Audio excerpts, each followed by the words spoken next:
북한의 주요 현안을 분석하고 전망하거나 북한 사회를 진단하고 대안을 제시하는 북한 새로 읽기 시간입니다.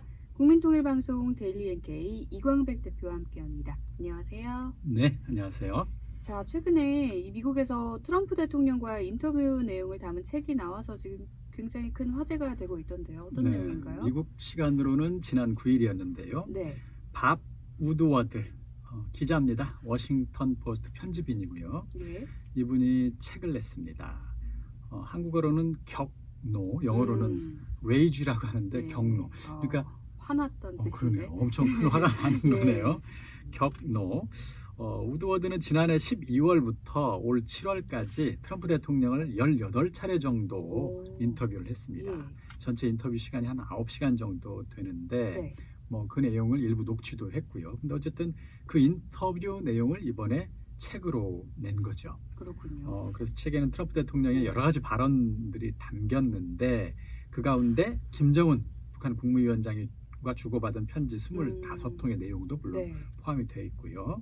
북한 문제와 관련된 트럼프 대통령의 발언도 포함이 되어 있습니다. 네, 그러니까 이 밥 우드워드라는 이 편집인의 본인의 말을 담았다기보다는 트럼프 대통령의 발언 같은 게 많이 담기다 보니까 좀 화제가 되고 있는 것 같은데, 일단은 이 책을 집필한 밥 우드워드는 어떤 사람이길래 이렇게 트럼프 대통령도 인터뷰하고 그랬을까요? 1943년에 태어나셨으니까 지금 70대 미국 언론인인데요. 예.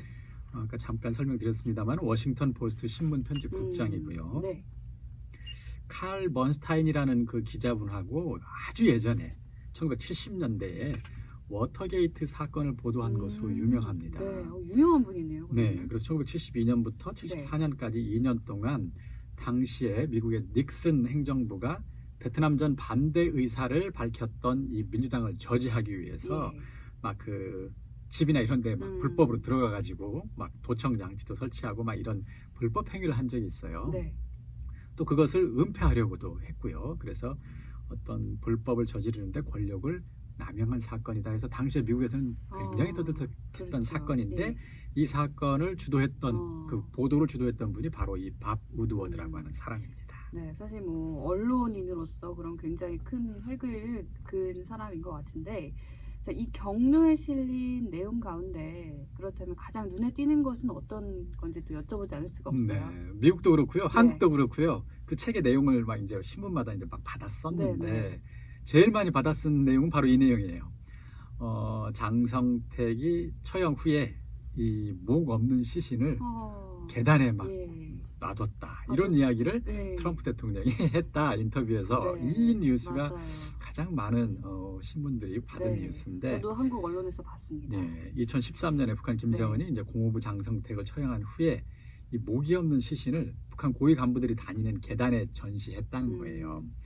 트럼프 대통령은 당시 김정은이 모든 것을 다 말하고 나한테도 막 그런 얘기까지 다 해줬다 이러면서 공호부를 죽였고 시신을 그 북한의 간부들이 걸어다니는 계단에 뒀다. 그리고 이 잘린 머리는 가슴 위에 놓아뒀다, 이런 얘기를 나한테 해줬다는 거예요.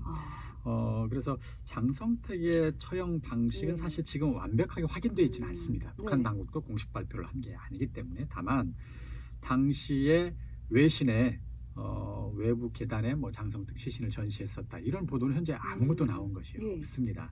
다만 일부 신문에, 북한 뉴스 같은 경우에는 어떤 내용이 있었냐면, 장성택이 2013년에 고사포, 이게 이제 비행기를 공격할 때 쓰는 총입니다. 고사포로 잔인하게 처형이 됐다, 이런 뉴스는 꽤 많은 신문에서 보도를 했는데, 아까 얘기했던 것처럼 뭐 목을 잘라서 뭐 어디 계단에 놔뒀다, 이런 뉴스는 사실 처음 있는 겁니다. 이 참 사실 이렇게 얘기를 했다 해도 믿기가 어려운 내용인데요. 이 트럼프 대통령의 발언 사실이라고 보십니까? 반신반의입니다. 언론도 두 개로 나눠져 있어요. 한쪽은 세상에 그렇게 끔찍한 일을 이렇게 이제 반응하는 사람이 있고요. 또 하나는 사람은 트럼프 대통령이 너무 과장해서 얘기한 게 아니냐, 과연 정말 북한에서 목을 잘라가지고 시선을 그런 식으로 놔뒀겠느냐, 그건 좀 과하다, 또는 트럼프 대통령이 너무 일종의 어떤 언론에서는 거짓말한 게 아니냐, 이런 얘기도 있습니다. 그래서 이것은 확인된 건 아닙니다. 자, 사실 뭐 이걸 김정은 위원장이 설사 그랬다 한들 이걸 트럼프 대통령에게 이렇게 말을 했을까 싶기도 하고요. 그러게요. 자, 2017년 북한이 대륙간 탄도미사일을 발사했을 때 긴박했던 상황에 대한 이런 발언 내용도 좀 담겼다면서요? 이 내용이 이제 전문가들한테는 큰 주목을 받았어요. 예. 2017년 7월 4일에 북한이 미국 본토를 타격할 수 있는 이른바 대륙간 탄도 미사일 ICBM이라고 이제 하는데 예. 화성 14형 미사일을 이때 발사합니다. 네. 그 직후에 미국은 김 위원장을 우리가 타격할 수도 있다는 경고를 북한에 보냈다는 거예요. 네. 당시 남북의 군사 분계선 동해 쪽에 미국의 대규모 무력이 이제 주둔을 했었습니다. 그 네. 상황에서 이때 함경북도 발사장에서 이제 김정은 위원장이 발사 장면을 참관하고 있었고요. 예. 그래서 미국에서는 동해의 그 공해상에 이제 막 그 대규모 무력이 주둔을 하고 있으면서 거기서부터 김정은 위치해 있는 그 함경북도 그 발사장까지의 예. 거리 그만큼을 딱 동해 쪽으로 약간 각도를 틀어서 발사를 합니다. 네. 거리는 거기서 쏘기만 하면 김정은이 참관하고 있는 그 지역에 딱 맞아 떨어져요. 네. 근데 이건 일종의 미국식 신호를 보낸 거예요. 그러네요. 그래서 에이테킴스라고 하는 미사일을 쐈는데요. 김정은 또는 우드워드는 근데 북한이 그 사실을 알아채지 못한 거였다. 네. 그러니까 그걸 이제 김정은에 대한 경고했는데 경고였는데. 북한은 그 사실까지는 알아채지 못했다. 이런 내용이 이제 책에 나와요. 그렇군요. 그리고 이제 우드워드가 그것과 관련돼서 트럼프 대통령에게 만약에 김 위원장이 정말로 ICBM을 발사하면 어떻게 할 거냐 이렇게 네. 묻는 장면이 나오고 만약에 그게 쏘게 된다면 그는 엄청나게 큰 문제에 직면하게 될 거다. 막 그 트럼프식 특유의 표현 있잖아요. 크고 그렇죠. 큰 문제다. 뭐 또는 누구도 한 번도 보지 못한 문제가 될 네. 거다. 이런 식으로 용납하지 않겠다는 뜻을 이제 분명히 했다는 이런 내용도 나옵니다. 그리고 한 가지 더 덧붙이자면 당시 미국에서는 북한 정권 교체를 염두에 둔 작전 계획 이제 5027 계획을 검토했었다. 네. 만에 하나 상황을 대비해서. 예. 근데 이 북한이 미국을 만약에 공격한다면 미국은 핵무기 80개를 사용해서 대응한다는 그런 내용이 포함된 계획이었다. 이런 것이 이번 책에도 네. 나와 있습니다. 그럼 생각할수록 좀 위험했던 상황이구나 이런 네. 생각이 드네요. 네, 맞습니다. 그때는 그런 줄은 몰랐잖아요. 네. 네. 이제 그해 8월 북한이 중거리 탄도 미사일을 발사했을 때에도 매티스 국방장관이 북한의 항구를 폭격할지 고민을 하기도 했다는 내용도 포함이 됐습니다. 다만 이제 폭격할 경우에 이것이 전쟁으로 비화될 것을 우려해서 일단 폭격은 하지 않았다는 내용인데요. 네. 매티스 장관 같은 경우는 미사일이 미국 본토를 향해 날아올 때 미국을 핵전쟁으로 이끌 수도 있는 결정을 몇 분 안에 내려야 하는 그런 부담 이런 것들을 늘 갖고 있었다는 표현도 들어 있습니다. 어떤 내용까지 들어가냐면 이제 매티스 장관이 샤워를 할 때 미사일이 만약에 발사되면 울리는 경보 요거 하고요. 그 다음에 벨 미사일을 반대로 그 미사일을 뭐 떨어뜨리거나 아니면 대응할 수 있는 그런 미사일 벨을 목욕할 때도 설치하면서 목욕을 했다 이런 내용도 나옵니다. 어쨌든 중요한 것은 트럼프 대통령은 사람들이 사실 생각하는 것보다 훨씬 전쟁에 가까운 상황이었다 이런 내용이 포함됐죠. 네, 참, 좀 좋은 쪽으로 얘기를 한번 돌려볼까요? 사실 뭐 언론이나 우리 눈에 보이기에는 뭐 굉장히 두 정상이 만나기도 하고 그랬지 않습니까? 북미 정상회담에 대한 내용은 혹시 없었나요? 네, 그 내용에 대해서도 몇 가지가 포함이 되어 있는데요. 네. 도널드 트럼프 미국 대통령 같은 경우는 2018년에 싱가포르 북미 정상회담을 한 달 정도 앞둘 때 회담을 앞뒀으니까 힘겨루기를 해야 되잖아요. 그렇죠. 네, 이걸 위해서 북한을 압박하는 발언들을 이제 막 쏟아냈다 이런 발언이 남기는데 뭐 이런 내용들이에요. 우리는 리비아를 초토화했고 가다피를 지키는 합의는 없었다. 막 이런 내용들. 또 북미 회담이 열린다면 열리는 거고 만약에 그렇지 않다면 우리는 다음 단계로 넘어갈 것이다. 이런 식의 경고를 해요. 그러니까 리비아 카다피처럼 되지 않으려면 북미 회담 잘 돼야 된다는 식의 압박이죠. 압박을 통해서. 그렇죠. 그리고 이 발언으로 북미가 다시 이제 기싸움을 벌이면서 1차 북미 회담이 사실 무산 직전까지 가기도 했었습니다. 트럼프 대통령이 한 달 후에 김 위원장을 만나서 이제 이 발언을 자기가 왜 했는지 뭐 해명도 했다 이런 얘기도 나와 있는데요.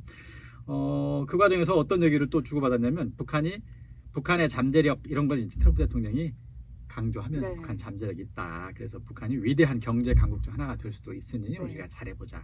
다만 우리는 당신을 제거하길 원하진 않는다. 이게 이제 달래는 건지 아니면 협박하는 건지 모르겠지만 네. 자, 이런 식의 힘겨루기 내용도 책에는 포함되어 있습니다. 참 트럼프 대통령이 그 기업인 출신이라 그런지 네. 당근과 채찍을 스스로 막 잘 활용하는 듯한 그런 네. 인상도 주는데요.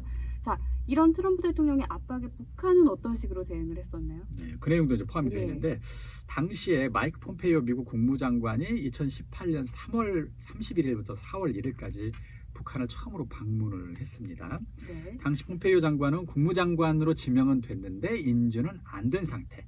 그러니까 중앙정보국 국장을 이제 맡고 있던 그런 상황이었는데 김 위원장과 폼페이오 장관이 회의실 테이블에 마주 앉았다고 합니다. 그때. 네. 이때 김 위원장이 폼페이오에게 우리는 전쟁에 매우 가까웠다.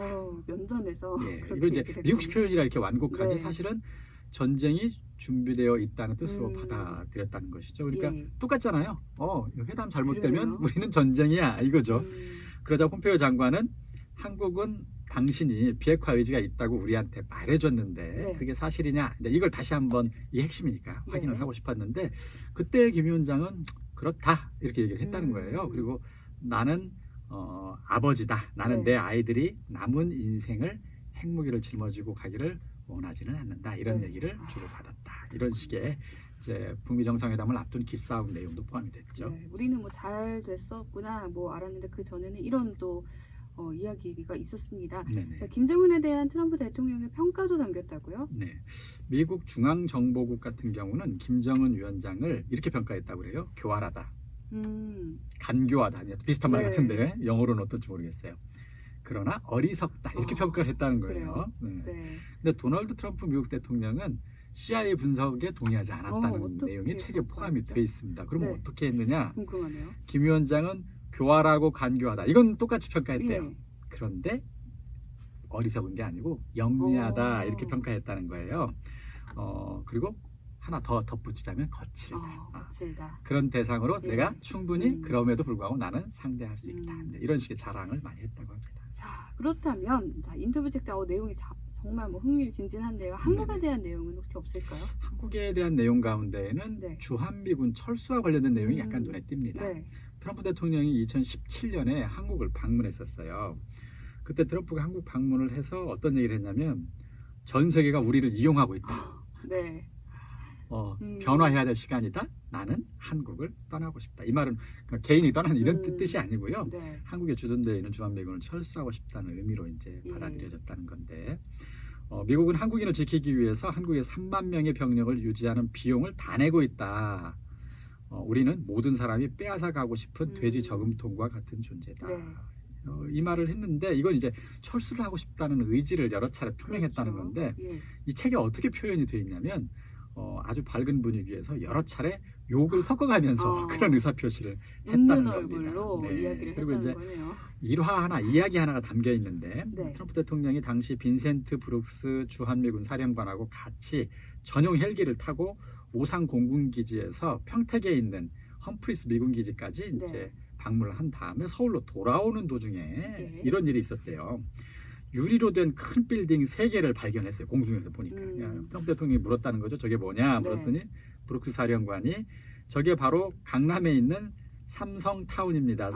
삼성 네. 이렇게 대답을 한 네. 거예요. 그러니까 트럼프 대통령이 한국은 부자 나라고 저 높은 고층 빌딩, 고속도로, 지하철을 봐라.